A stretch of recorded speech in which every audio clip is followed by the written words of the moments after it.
Our story begins late one night in a small town somewhere in the southern United States. At present, we open on a shot of a nice, modest-looking two-story house. Besides some wind blowing and the sound of crickets, it's mostly quiet outside. Soon, we pan closer to the house and dissolve to a shot of a particular room within. It appears to be the room of a young boy, judging by the various games, toys, and items strewed about. Though currently, these items are all in shadows, as the lights are out, and a figure is in bed in the center of the room. The figure is currently laying on his side, his back to the camera, as we hear a clock ticking from somewhere, perhaps in the room itself, or quite possibly a grandfather clock elsewhere.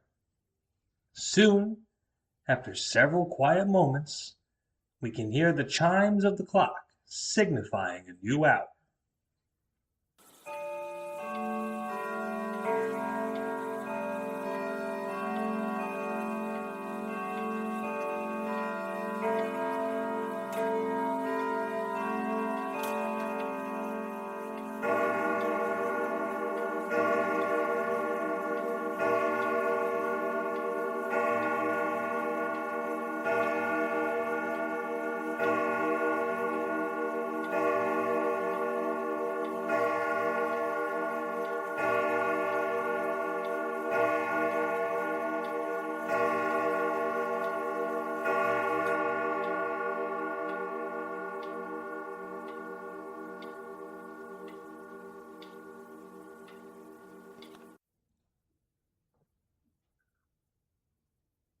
It is midnight. Slowly, the figure stirs and rolls onto his back. In shadow, the figure's eyes open and he peers to his right, looking at the door to his room. He listens for several moments. It is quiet. With that, the figure nods and slowly gets out of bed, taking off his pajamas quickly and changing into regular clothes. He then puts on a pair of Coke bottle glasses, all the while still in the shadows. Finally, he reaches over to a nearby nightstand and picks up a rather large leather-bound book. Carefully, quietly, he tiptoes over to his window and opens it, then climbs out gingerly to a nearby large tree branch, sturdy enough to support his weight. He gingerly closes his window once he's on the branch, and he shimmies down the tree, book in hand, and proceeds into the night. Soon, we dissolve to a patch of woods somewhere within the town. Into the shot comes the boy who has just snuck out.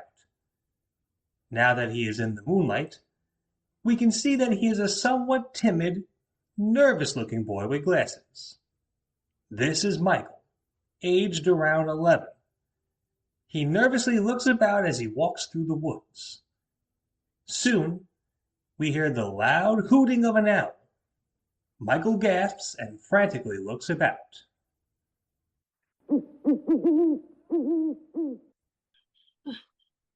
Well, what's that? Who's there?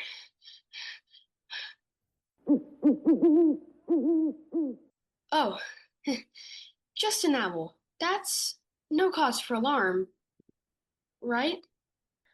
Michael nervously takes a few more steps, but he soon stops and begins to shiver. He hugs himself for warmth briefly, then rubs his hands together, trying to get them warmer. Ugh, of course. Dummy that I am. I forgot to bring a coat and gloves, and it just has to be the coldest night of the year. Then again, my teacher, when she taught us about the weather, did tell us that late in the year, temperatures do get coldest at night, especially at midnight, which is the current time that I'm here, out of my house. Me, Michael, sneaking out of my house without my parents knowing. Golly, I don't think I've ever been out this late before, even for New Year's Eve. Gee, maybe I ought to go back. Just go back, climb into bed, and call this whole thing off. If I'm quiet enough, Mom and Pop will never suspect I snuck away. No. No, Michael, you promised yourself you'd take a chance. Promise you'd be brave. You heard what the other fellows in town said. If you don't want to be considered a sissy, go out after midnight if you want to go exploring with that book of yours. Michael slowly walks past a large tree that is hidden in the shadows. As he walks past it, suddenly a pair of eyes slowly flutter open. As they adjust to their current surroundings, the eyes land on Michael and watch silently. Soon, we hear the faint giggle of a girl. Or did we? Is our mind playing tricks on us? The eyes slowly close and seem to vanish into nothing as Michael walks on, then stops walking briefly, slowly opens up his book, pulls out a pencil, puts the eraser to his chin briefly in thought, then begins to write, narrating as he does. Da, da, da. Okay, let me see here. Saturday, November the 19th, after midnight, I left my house and journeyed into Sawyer's Woods, where the other boys recommended I go if I wanted to catch some ghostly activity. So far, in the past 10 minutes, I've not encountered anything just yet, but will update in my logbook if I do see or hear anything. Michael closes his book and nods, then slowly takes a few steps away from another nearby tree. Unbeknownst to him, the same pair of eyes from before open up, seemingly from within the tree. They bat sweetly a few times and gaze at Michael, who is obliviously scanning ahead of him. For a second time, we hear the faint giggle of a girl. Michael, upon hearing this, is startled. The eyes close and vanish as Michael looks frantically about. What? Is someone there? I, I swear I heard something just now, like a girl laughing. Are my ears playing tricks on me? Michael nervously checks his immediate surroundings for the source of the noise. Soon, though, we hear the sound of a tree branch snapping and rapid footsteps. Yeah, what was that? Okay, whoever that is, knock it off and show yourself. I'm warning you. Michael grips his book and shivers with fear. He slowly backs up towards a nearby tree, muttering nervously as he does. Just keep calm, Michael. It's not good when you panic. Panicking is the absolute worst thing you can do in a situation like this. Just breathe. Just breathe, and you'll be fine. On cue, Michael's back hits the tree, which startles a black cat nestled on a low branch. The cat hisses, then lets out a screech and bounds over Michael's head into the night. Ah! I'm panicking! I am panicking! Michael attempts to run, but in his panic, he trips over his feet and tumbles to the ground, his glasses falling off and landing on the ground as he does. Michael groans as he lays on his back, rubbing his head in pain. Ow. As Michael groans some more, still on his back, for the third time, the pair of eyes open in the shadows. Soon, though, the figure associated with the eyes takes a few steps into the moonlight. We now see that it is a girl, Emma Lou, looking to be about the same age as Michael. She is a pretty, well-kept girl, wearing a gray and white outfit, one that seems to be equal parts girlish, but also casual and somewhat tomboyish. She is a sweet-looking girl-next-door type. She gazes at Michael silently and smiles, seeming to be quite surprised, yet also delighted to see someone out and about with her. Well, can't stay leaning on the dirty cold ground. Who knows how many bugs could be there? A long beat. He puts his hands to his eyes, then lets it drop. Wait a second. My glasses! Where are my glasses? Oh no, they must have fallen off my face when I tripped and fell. Michael squints and looks around, trying in vain to find his glasses. Panicking, but carefully, he carefully puts his hands to the ground to feel around, but his glasses are just off to the side of him. Uh, oh gracious, oh dear. I hope I find my glasses in fast. I'm as white as a bat without them. Oh goodness me. Emma Lou puts a hand to her mouth in a silent giggle as she watches Michael search for his glasses. Finally, she picks up the glasses and, sweetly, she taps Michael on the shoulder. Mhm. Excuse me, but are these your glasses? Huh? Oh, thank goodness. Yes, those are them. Oh, thank you so much for finding them. My pleasure. Gosh, my mother would have been furious with me if I came back without my glasses. Bad enough I'm out here at midnight. If you come back without glasses, she'd have grounded me and said, Michael, don't you know how terribly expensive glasses are? She's right, of course. You see, nowadays glasses can cost. Another long beat. Michael finally realizes that someone, Emma Lou to be exact, has handed him his glasses. He does a double take, then locks eyes with Emma Lou, who smiles sweetly in return. Well, tell me, how much do classes cost? What the? Whoa, whoa, whoa! In his surprise, Michael stumbles backwards, tripping over a tree root and falling over. He splats on his behind in a pile of leaves as Emma Lou puts a hand to her mouth, surprised, and also trying to stifle laughter. Uh, I'm gonna feel that in the morning. Oh gosh, here, let me. Emma Lou grabs Michael's hand, then helps him to his feet, slowly dusting him off as she does. There we go. Are you okay? Yeah, thanks. Hey, now cut that out. I can't take any more scares. I'm sorry. I don't mean to keep scaring you, but you gotta admit, it was kind of funny. The way you landed with that perfect sounding thump. Tell that to my aching behind. I'm sorry. I don't mean to be rude. My parents both taught me to be respectful to girls. What's your name? My name is Emma Lou. That's a pretty name. Ain't you a sweetie pie? Thanks. What's your name, I'm Michael. Well, Michael, it's a pleasure to meet you. Oh, golly, you're awfully cute. You, you think so? Well, of course I do. Michael smittenly grins, and he blushes a deep red and turns away, very bashfully.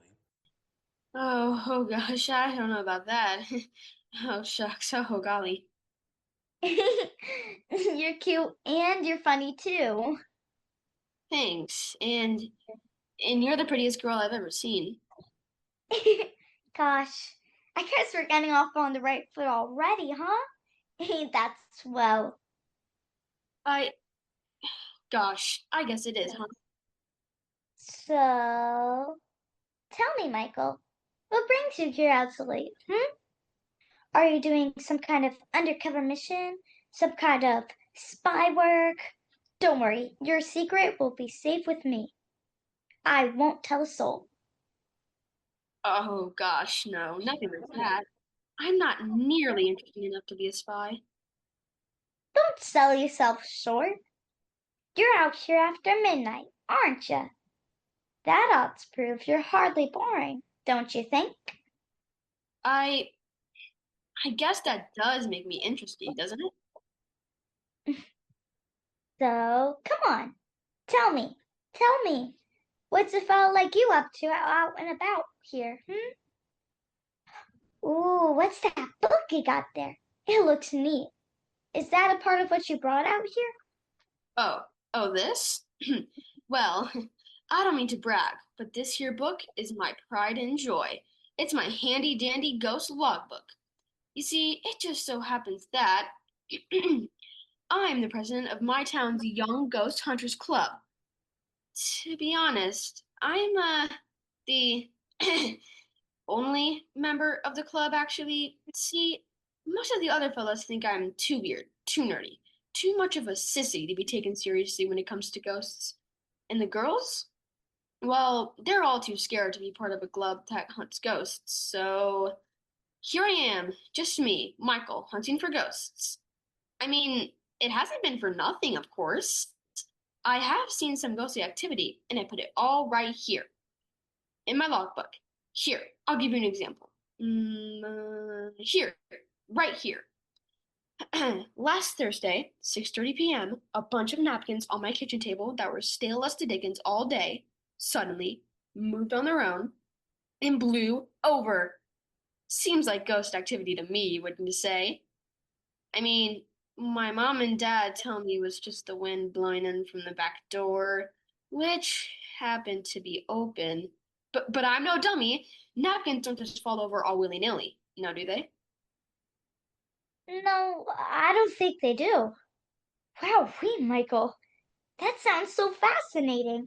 A ghost hunter, huh? Golly, it's impressive. That's for sure.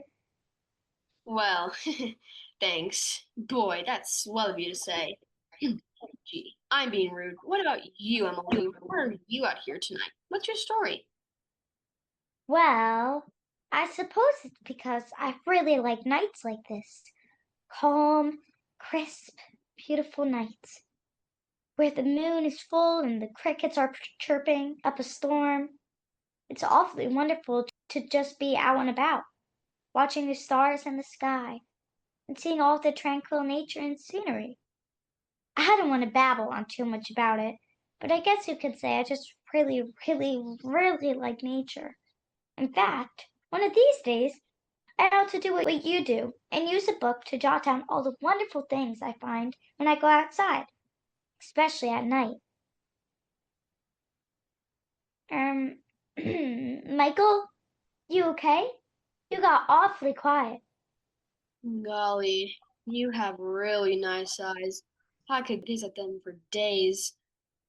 It doesn't hurt that this is the longest unbroken eye contact a girl has ever made with me. You you think I have nice eyes? That's that's so sweet of you. Gee, I don't think I've ever been complimented like that ever. Really? Gee, I'm surprised. I figured the other fellows in town would notice a girl like you. Your eyes, your nice looking hair, You like my hair too? and your smile, and the cute way you giggle. Oh, wow. This is the first time a fellow has ever courted me with sweet talk. I've never ever heard it before, even back when I was new in town. You're just the cutest thing ever. Oh gosh. Aw, shucks. And look at you, blushing. You're like a tomato. Your cheeks are so red. You're so darn cute. I can't stand it. If you keep this up, my face might turn permanently red. Gee, I wish a girl like you lived in my old town. Oh, you moved here recently? Gee, I figured there was a reason I've never seen you around here back when I was, you know, growing up. Yep, I moved here about 6 months ago. My dad got transferred to a factory in town. It's a higher paying job, and he has an assistant manager title, and that's swell, but it meant leaving behind all of my old friends and my old life. I mean, this here town is nice and all, but I'm not making friends like I had in my old town. Like I said, the fellas here think I'm a weird, nerdy sissy. The girls are nice and all, but they don't really seem to gravitate to me in terms of friendship. Gee, that's awful. And not very nice on the part of those blockhead boys. Gosh, I'd given those dummies a piece of my mind if I were still around. I mean, well, if the girls would back me up. Who knows what those overgrown apes would do with me just confronting them? Hey, you seem to correct yourself an awful lot. Are you okay? Well, it's just a little quirk of mine, I suppose. I mean, don't we all sometimes correct ourselves to make sure we just say just the right thing? You know, that does make sense. Good, good. Meanwhile, near a road that's by the woods, a car eases up to a traffic light which has just turned red. The car radio is playing at an audible but not too terribly loud volume. The song in particular, Jim Dandy by Laverne Baker. As the music starts, Emma Lou's eyes light up and she happily gasps. Oh, this is my favorite song ever. I love Laverne Baker's singing. It's simply gorgeous. I'm sorry, but this song always makes me want to dance. Well, I certainly won't stop you.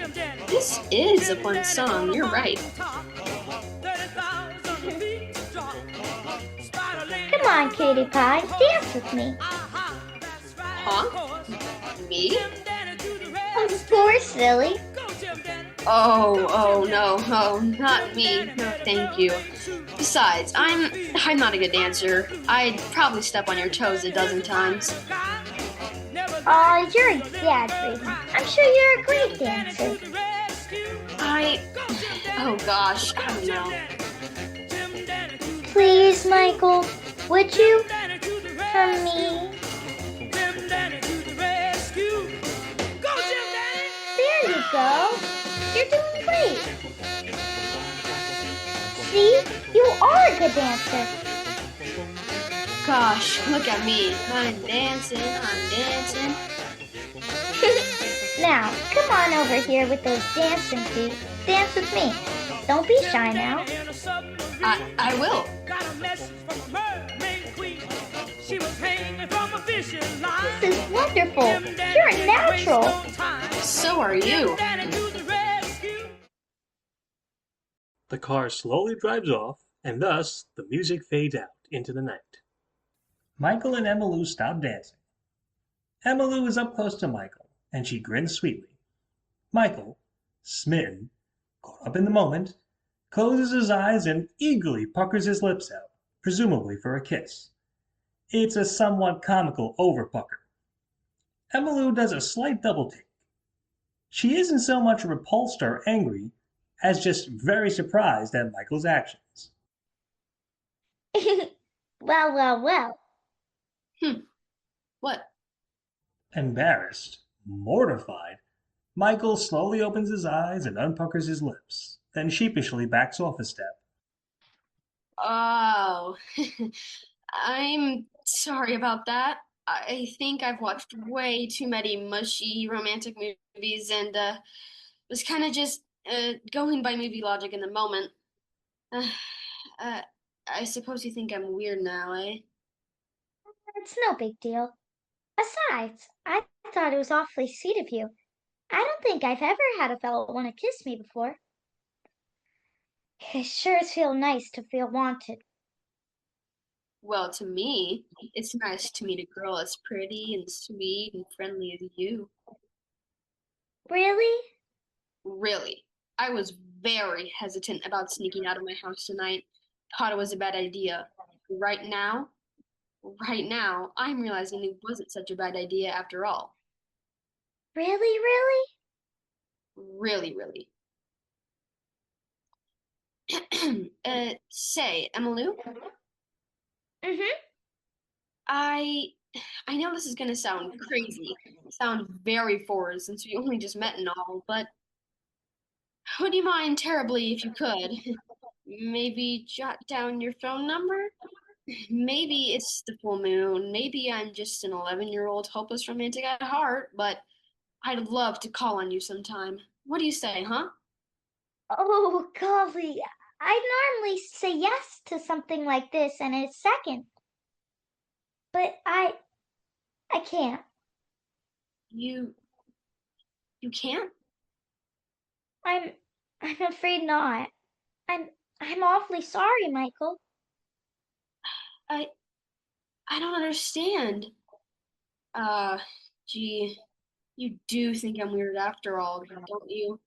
What with my being all socially awkward and my ghost hunting stuff. I You don't have to lie to spare my feelings, Emily. I'm used to it. You can be honest if you want to. no, Michael, it's not you. Not in the slightest. You're so very, very sweet, kind and friendly and cute. It's something else. Well, if it's not me, what is it? I I don't think you'll quite believe me if I tell you. Try me. It's a complicated story, a very complicated story. Michael, I'm sorry. You're sweet, but I just can't. You must understand. And Lou, please at least try and explain why. Hearing you say it's complicated without you explaining is going to haunt me. Oh, please don't say that word haunt. It reminds me too much of my situation right now. And Lou, you're scaring me. Please talk to me. No, don't say scared either. Michael, I beg of you, just let this go and we'll leave it all at that. Please. Lou, please tell me what's wrong. Suddenly, we hear the sound of an old-time car backfiring, as well as a car horn honking loudly. Michael, petrified, looks around in alarm as Emily's face turns into a look of sheer fear. What the heck was that? Was that a gunshot? Oh, oh no, it's him. He's here to find me again. Lou, you heard that too, right? What? Before Michael can utter another word, Emmylou seemingly melts into the shadows, almost vanishing in a puff of smoke. Michael does a double take as he sees Emmylou is now gone. Huh? Lou? What happened? Where did she go? More sounds of a car backfiring and an old car horn blaring can be heard.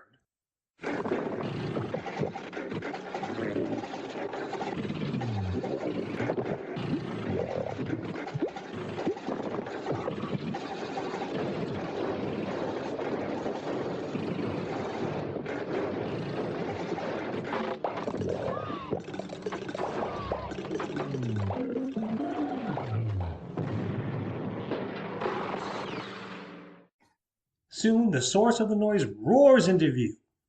It is a slovenly, fat man dressed in ripped and tattered clothes. Think a human form of Peg Leg Pete from Disney. He is driving a jalopy-like vehicle, and it is full to the brim with various sacks filled with items. His car screeches to a stop a few yards from Michael, who can only stare, his jaw dropped. The man is Amos Slade. He has a cold, menacing, evil look to him as he slowly steps out of his jalopy, carrying a small box with him. He slowly approaches Michael, who is frozen to his spot. Amos finally stops before Michael and looms over him, then takes out some chewing tobacco from his box and places it in his mouth. He chews it in a disgusting, noisy, messy manner. He spits a wad out of it, then glares at Michael again. Uh, uh, hello there, sir. Huh. Well. What do we have here, huh? Tell me something, Four Eyes. What's a little pipsqueak like you doing out so late, huh? Don't you know it's bedtime for a kid like you? See, the thing is, Uh, uh, uh, uh, well, go on, Runt. Instead of gawking at me, speak. Use your big boy words. I, uh, I was sleepwalking. Sleepwalking, eh? Huh. Unlikely story. Don't you know it ain't nice to lie to adults, especially ones who are bigger than you? Well, look here, mister. What are you doing hassling me for? I was just minding my own business before you. Huh? Amos grabs Michael by the shirt collar and lifts him up so that they are face to face. Michael is petrified. You watch how you speak to me, sissy. I won't hesitate to slap some respect into you. Yes, sir. Now then, Amos slowly lowers Michael back down to his feet. I'm out here because I happen to be looking for someone. Someone who's usually in these here woods. And seeing as how some little snot-nosed kid like you is here, odds are the person I'm looking for is here too. What do you mean? I'm looking for a girl, you see. She's about your age. Brown hair, green eyes. She's wearing some dopey-looking gray and white outfit. Say, you wouldn't happen to have seen someone who fits that description, would you? N- no, sir. I've been out here alone all night. You sure about that, geek boy? 'Cause before I pulled my car up closer, it seemed to me like you were talking to someone. Me? Talking to someone? No, I was just talking to myself, you see. I I tend to do that a lot. Huh, doesn't shock me. You seem like a little weirdo of a kid. Say, lay off me, would you? Oh, are you gonna make me lay off of you? Slowly, Amos spies Michael's book and he grabs it. Michael makes a feeble grab for it, but can't reach it. Say, what's this now? Hey, give that back. It doesn't belong to you. Michael's handy dandy ghost log book. So a little sissy like you hunts ghosts, huh? I do. Well, that's mighty interesting. 'Cause it just so happens I'm looking for a ghost myself. In fact, it's that girl I described to you a minute ago. The girl? Yep, that there girl ain't of this world, and she, needs to be gotten rid of. I've taken it upon myself to get this ghost back to whatever place it came from. See? I got some ghost hunting stuff right here. Some salt to trap her, 'cause ghosts can't cross salt lines, you see. An iron bar. Iron can burn a ghost's skin, you see. Some silver bullets, an iron pick. The works. I I see. Something tells me, Four Eyes, you might just know a bit more about what I'm looking for than you're leading on. And, I hope that ain't the case. 'Cause if there's one thing I don't like, more than anything, it's a liar. You ain't a liar, are ya? No, no, sir. Well, I think maybe, just maybe, I'm gonna circle around this area in my car once, take a look around, and when I come back, you'd better still be waiting here, 'cause I'm gonna ask you one more time if you've seen anything. And, you had better have more information for me when I do ask you again. Got it? Got it, Pipsqueak? Got it. Slowly, Amos spits out a wad of his tobacco into an empty page of Michael's book. Pooh! He cackles as he walks away. Ah! Ah! Ugh, that big ape. I hope you didn't ruin my book. Michael? You. Michael, please don't be angry at me. I didn't mean to abandon you. I'm so sorry. I was scared. Emmylou, I think you need to explain what's going on here. Now, preferably. What was that big gorilla talking about when he said that girl ain't of this world? Well, Emmylou, the truth, please? there's no sense in lying anymore. Michael, the truth is that, well, to be frank, I'm a ghost. Ghost? Oh my god. Shh. Emmylou frantically covers Michael's mouth with her hand. Michael, not so loud.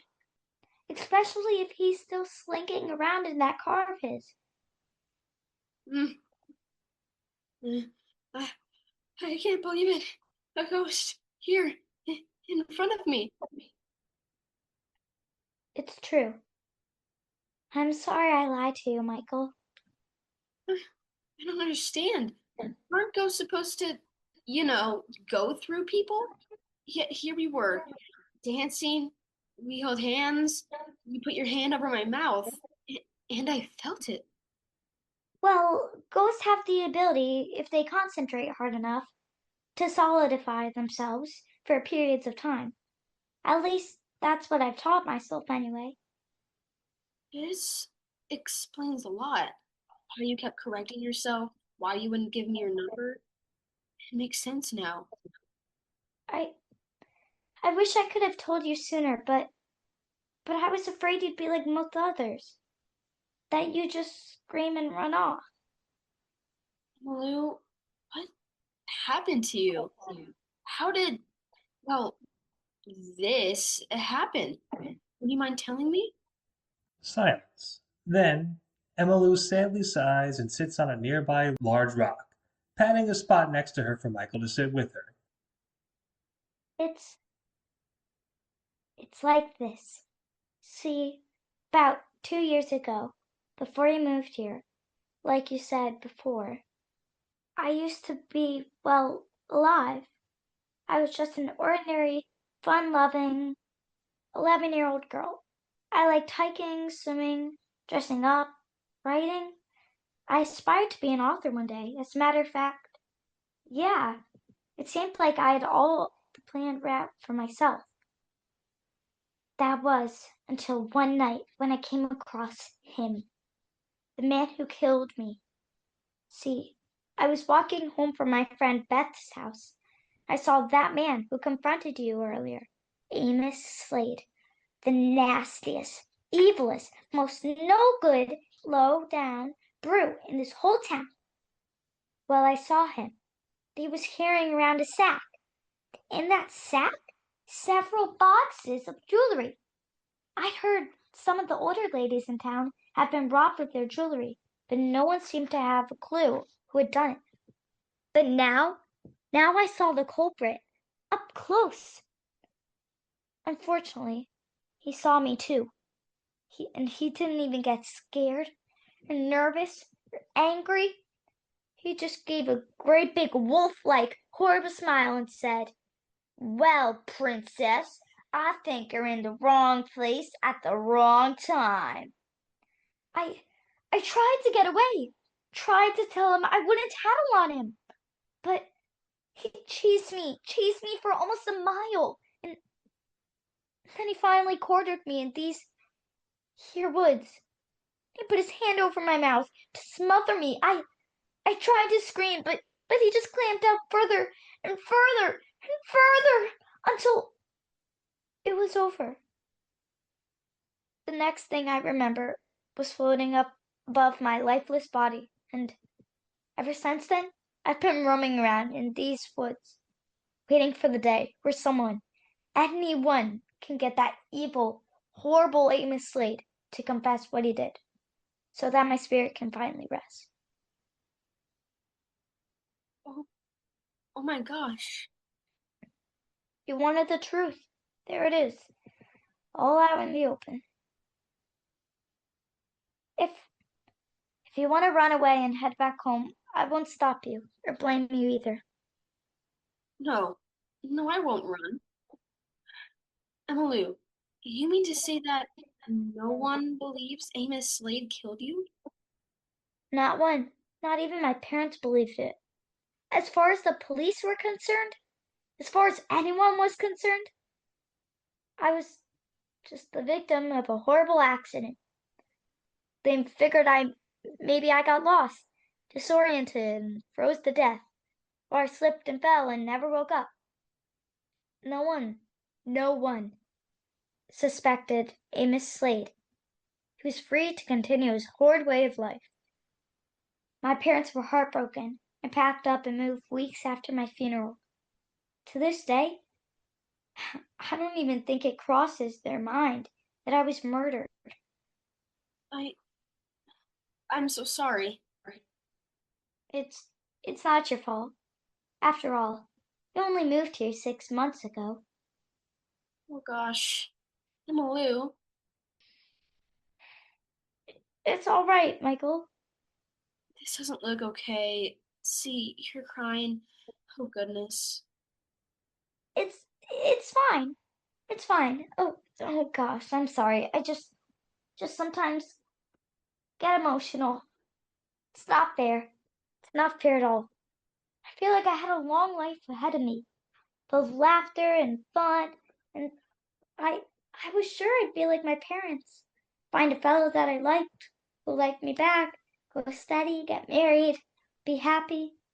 But Amos Slade, that brute, that beast, he he took it from me and got away with it too. Oh, why? Why me? Emmylou softly weeps into her hands. Michael, himself wiping away tears, slowly moves Emmylou's hands away from her eyes, then dries her tears with his hands, very carefully and gently. Thank you. I I know we just met, but Emily, I I want to help you. I want to make things right for your spirit. I I don't know how I'll do it, but I'm gonna figure out a way to get Amos Slade to confess. Confess and let you finally rest. You you do that for me? Of course I would. You know, my mother has often told me, sometimes, Michael, people come into your life for a reason.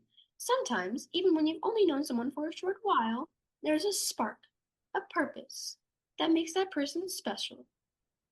And right now, I feel, no, I know that tonight, that very thing has happened, even if it was with a ghost. You you think so?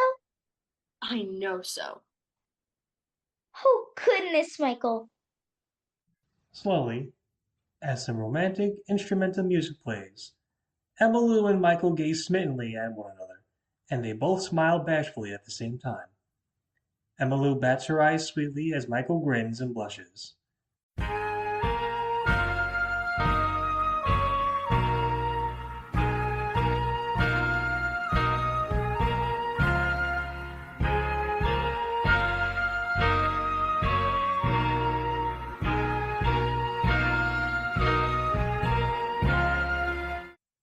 Suddenly, the bliss of the two kids is cut off by the sound of Amos Slade's jalopy roaring back over. Emmylou gasps and stands as Michael also stands. He's back. Emily, stay out of sight. I'll face him down. No, I made that mistake once. I won't do it again. I won't leave you. What if he hurts you? I'll take my chances. Soon, Amos Slade's jalopy screeches to a stop. He gets out of it and slowly strides towards Mike, who puts on as brave a face as he can. Amos Slade bears down on Michael, spits out a wad of tobacco, then speaks. Well, Runt, I gave you some time to rethink things. Do you maybe want to change your story?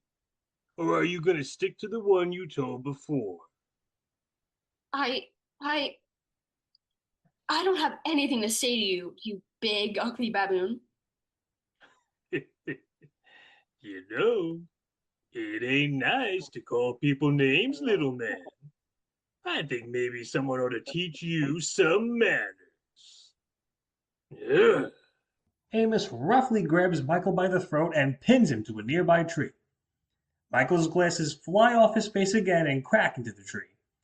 Michael wheezes and grunts, trying to wiggle loose, but Amos's grip is too strong.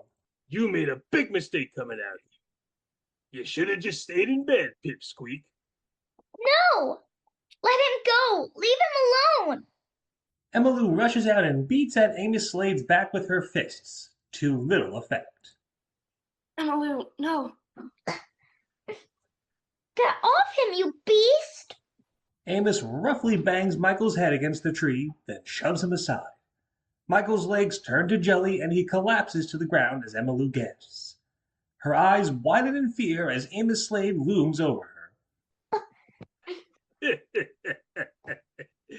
Well, I finally found you. Again, princess. You're a mouthy little ghost, ain't you? Trying to tell that little runt about my offing you, huh? Well, how's about I kill you a second time? You wouldn't dare. Oh, but I would.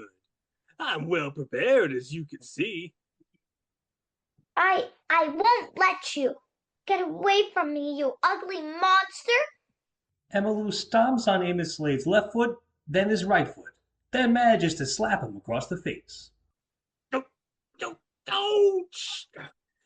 I think you need to learn some manners more than he did. Amos grabs an iron bar from his box of supplies, then he roughly grabs Emmylou by the wrist. I think I'll start by burning those dainty little hands of yours. No! Let go! No!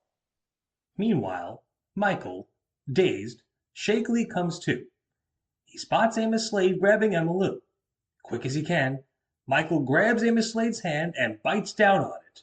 Slade drops his iron bar. Yow! Get away from her. You should have just stayed down, twerp. Slade roughly backhands Michael across the face. Michael groans and collapses again. No, Michael! Now then. You monster! He should have just minded his own business. Just like you should have 2 years ago, princess. I'll show you, princess. I'm not as useless as you think. Thinking quick, Emmylou grabs Amos's box filled with his items, and she tosses it down a nearby hill. It tumbles to a far spot below and settles into some bushes. What? Oh, dang nabbit, I needed that stuff. I'll be back once I get that box. And when I am, you're toast, little girl. Don't bother going invisible in that ghostly way, because if you do, I'll finish off your little Prince Charming there. If he's not already. Duh. With that, Amos Slade goes trudging down the steep hill to try and get to his box. Emmylou frowns as she watches him, but she soon looks to Michael and, highly concerned and fearing the worst, she rushes to his side and gently cradles his head in her hands. Michael? Oh no, Michael, please, no. Oh, please don't be. I'll never forgive myself if he did to you what he did to me. Michael, please open your eyes. Please be okay. Michael? Anyone get the number of the truck that hit me? Michael!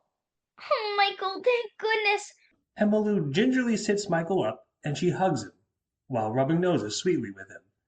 Meanwhile, Michael spots his glasses and gingerly puts them on. They are now bent and somewhat mangled. Oh, you were so brave back there. But you're hurt. Oh, gracious, your face is all bruised.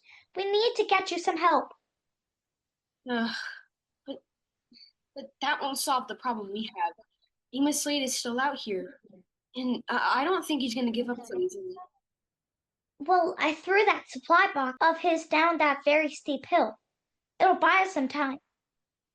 But how much time? Think, Michael, think. There's got to be a way to get this mess solved. Wait a moment. I think I have it. Yeah? If I remember right, and I'm hoping I do, one of the police stations isn't too far from here. In fact, it might just be walking distance from here. The police, yes! But who even knows if they'll take our word for it, Michael? They'll just be sore that some kid is out after midnight. I'm not just planning on walking over to them all casually. I have an idea. It's gonna take some luck, but I think we can do it. Emmylou, do you suppose you can float up to that tree branch there and use some kind of light to signal the police station? Well, sure I can, but what light could we use? Somewhat proudly, and with a bit of a smirk, even through his pain, Michael holds up a small flashlight. This one. Michael, where did you get that? I saw it hanging half in and half out of Amos Slade's coat pocket.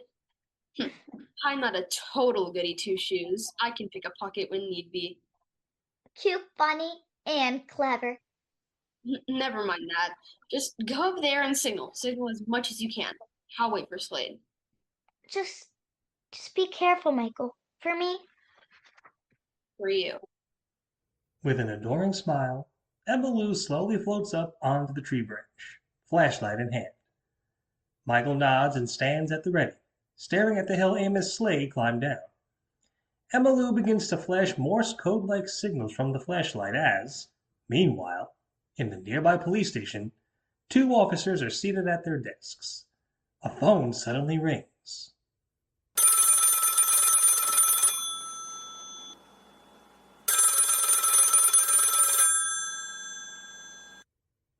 One of the officers reaches over and picks up the receiver. Police precinct. Uh, uh, ma'am, slow down, please. I can't understand you when you're talking frantic like this. Uh-huh. Uh-huh. Your son Michael? Missing? He wasn't in his room? His window was slightly open. Uh-huh. Uh-huh. Describe her, Mrs. Wilson. Uh-huh. 11 years old, brown hair and eyes, wears thick glasses, possibly carrying a book with him. Okay, we'll send out some patrol cars right now, Mrs. Wilson. And we'll send a car to your address to pick up you and Mr. Wilson. Your address, please? Uh-huh. Okay, good. I'll send out the alert right now, ma'am. Just be ready when the patrol car comes by to get you. The officer hangs up the phone, then goes to a nearby radio receiver and picks up the communicator. All available units. We have a missing child out and about in the area. Name Michael Wilson, 11 years old, brown hair and eyes, wearing thick glasses, carrying a book. Can a unit please go pick up his parents at 28 Junction Street? They're frantic and want to search as well. The second officer gazes out of the nearby window and sees the Morse code flashing. Hey, you see that? What are you looking at out there? Look, there. The two officers see the flashlight from Emmylou going on and off rapidly several times in the distance. That's no trick of the light. I think someone's trying to communicate. You think it's that Michael boy? It might be. Go over and check it out, would you? Got it. Officer 2 strides out of the station. Meanwhile, Michael stands at the ready as Amos Slade trudges up the hill and into view, his box clutched in his hands. Ugh, that was way harder than I thought it would be. Now I'm in a very foul mood. So, the pipsqueak is alive after all, eh? I'm not afraid of you. Not anymore. Well, you ought to be, 'cause I'm going to do to you what I did to that little brat ghost girl. I don't suppose you could give me a last request before you do your worst. I could snap you like a twig. It's not going to be that hard. Yeah, sure, Four Eyes. I'll humor you.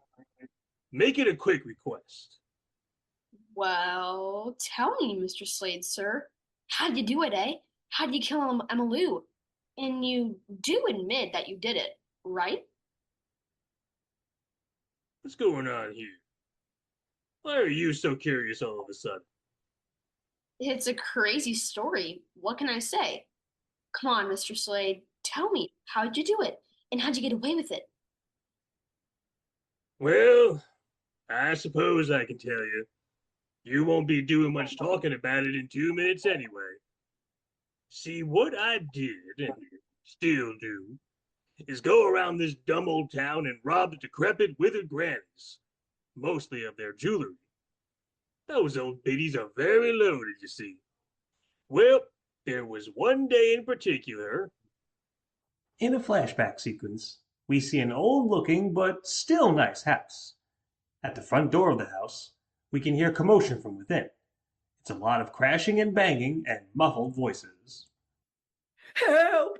Help! I'm being robbed! Stop it! Stop it! You get away! Keep quiet, you old bag. Just stay on the floor and count to 100, or I'll grind you into the dust you ought to be. The door is kicked open and Amos Slade, wearing a mask to conceal his identity, strides out, a sack slung over his shoulder. He cackles to himself as he walks. Now I just gotta lay low, and in a few weeks, I'll pawn some of the valuable pieces that old bat had. Amos Slade goes to a hiding spot near some trees, undoes his mask and pockets it, then reaches into his sack and pulls out a few jewelry boxes. He opens them and palms some of the rings, earrings, necklaces, etc. He cackles as he admires his haul. Oh, Amos, pretty soon you'll be set for life. I mean, I'll still keep robbing those old biddies, but it'll be because I want to, not because I have to. Amos's smile fades. He slowly turns and spots Emma Lou, who points a shaky finger at him. You! It's you! You're the thief who's been taking the jewelry boxes from the sweet old ladies around here. Well, princess, I think you're in the wrong place at the wrong time. Oh, please, mister, I won't say a word. You can just go on with your business. I'll keep quiet, I swear.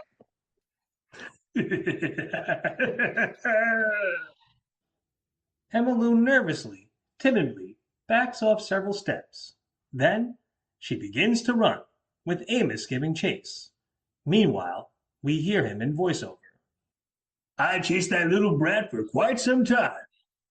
I gotta admit, for a brief while, I thought she was gonna get away. Soon, she took a wrong turn into some deep woods, and I cornered her. We cut to Emma Lou, petrified, her back to a large tree. In shadow, Amos Slade cackles, and we see his hand slowly rising up, presumably to smother Emma Lou. Emma Lou's eyes widen in fear, and we see the cackling, almost grotesque reflection of Amos and his hand in her eye, as, with a jarring chord,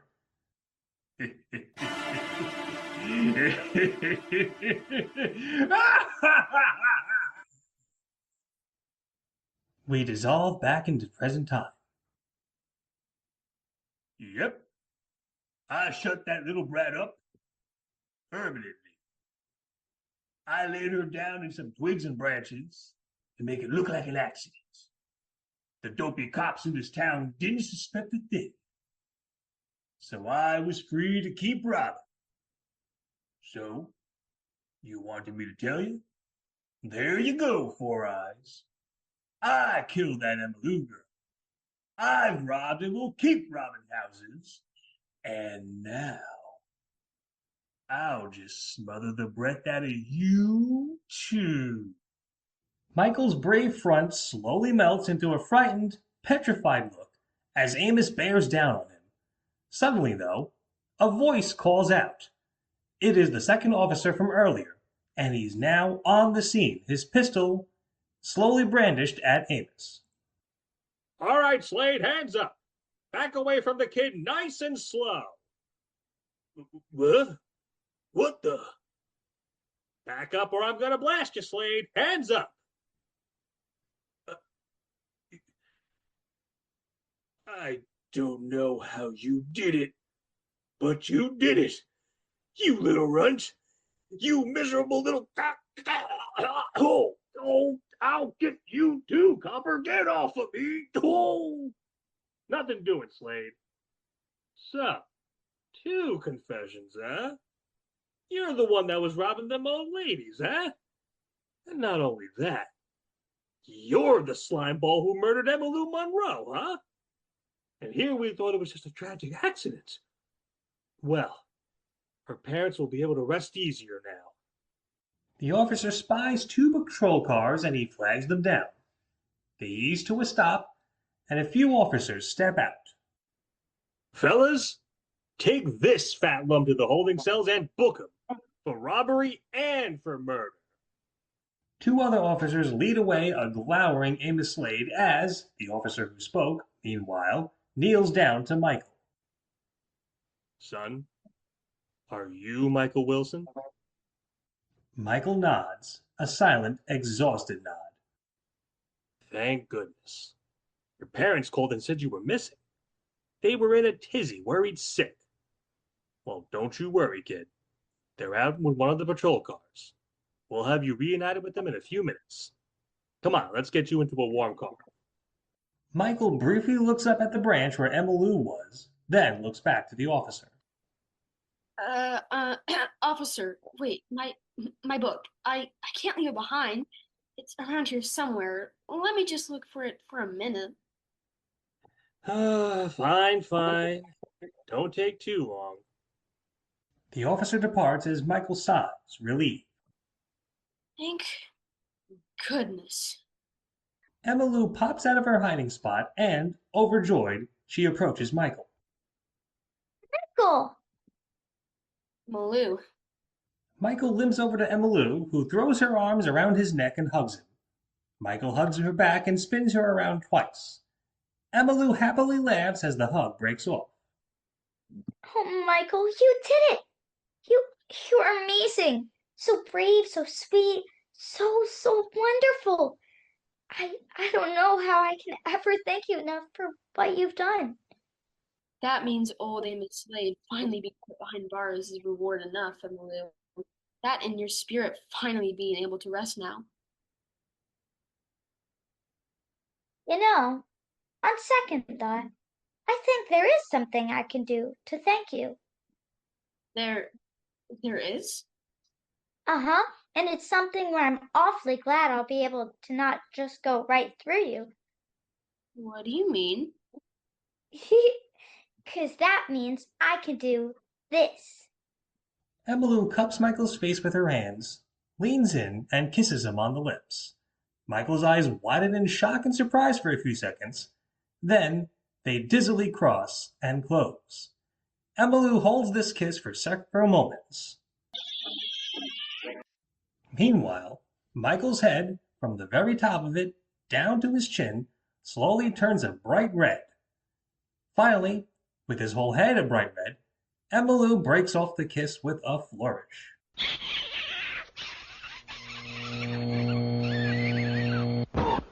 Post-kiss, Michael's body stiffens up in awe, and as his face slowly returns back to normal, he lurches back a few steps, then, with a smitten squeak, he falls over onto his back. Emmylou giggles in delight at this. Michael, meanwhile, slowly sits up, his glasses now half on and half off of his face. Silently, smittenly, he adjusts his glasses back into position.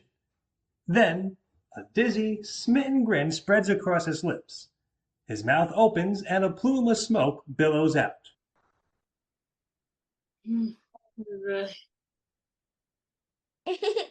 Oh, golly, you really are funny. Funny and wonderful. Slowly, Emmylou's body begins to fade away. Goodbye, Michael, and thank you. Michael dizzily gets to his feet, and he opens his mouth to speak, but words escape him. He can only watch in awe as Emmylou turns and walks a few steps, her body fading further and further as she does. Soon, she turns back to look at Michael, smiles, and blows him a kiss gently and sweetly. Michael smiles, catches the kiss, and puts it into his shirt pocket as Emmylou fully fades out, with only her eyes remaining briefly. just as we first saw her. Her eyes bat sweetly a few times, then finally fade out into nothing. Goodbye, Emmalou. Michael manages a small smile as, exhausted, he takes a few steps forward to where Emmalou was. He spots his ghost log book by a pile of leaves. He picks it up and dusts it off briefly as the officer from earlier comes back on, putting a blanket over Michael's shoulders briefly. Did you find your book, son? Huh? Oh, yes, officer. Here it is. Right here. Well, good. Good. Come along then, kid. Your parents are waiting for you with another officer by a squad car. Come on. Michael quietly nods as the officer leads him away. Soon, we're coming out of the woods and we see a waiting squad car. 3 figures, their backs to the camera, are just on the side of the car. One is a third officer, and the remaining 2, presumably, are Michael's mother and father. Slowly, Michael and the officer make their way into view. The officer shines his flashlight gently onto Michael's face. Ma'am, is this your boy? Can you positively identify him? It is. Oh, thank goodness, Michael. Michael, my angel. Hi, Mom. Hi, Pop. Young man, you're in a heap of trouble. Sticking out after bedtime? Weren't your mother and I silly? I had to ground you until you're old enough to drive. Yes, sir. Don't be too hard on the kid. This little fella here is a hero. He managed to get Amos Slade to confess to a huge string of robberies that he committed. Thousands of dollars worth of jewelry, and it'll all be returned to their rightful owners.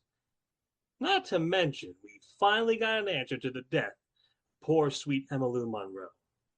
That was done by Slade as well. Sneaking out at midnight wasn't the smartest thing, no. But he did good tonight. Yes, George. I think our son getting some horrid crook locked up for hopefully a long, long time can make us overlook any punishment, don't you think? Well, yes.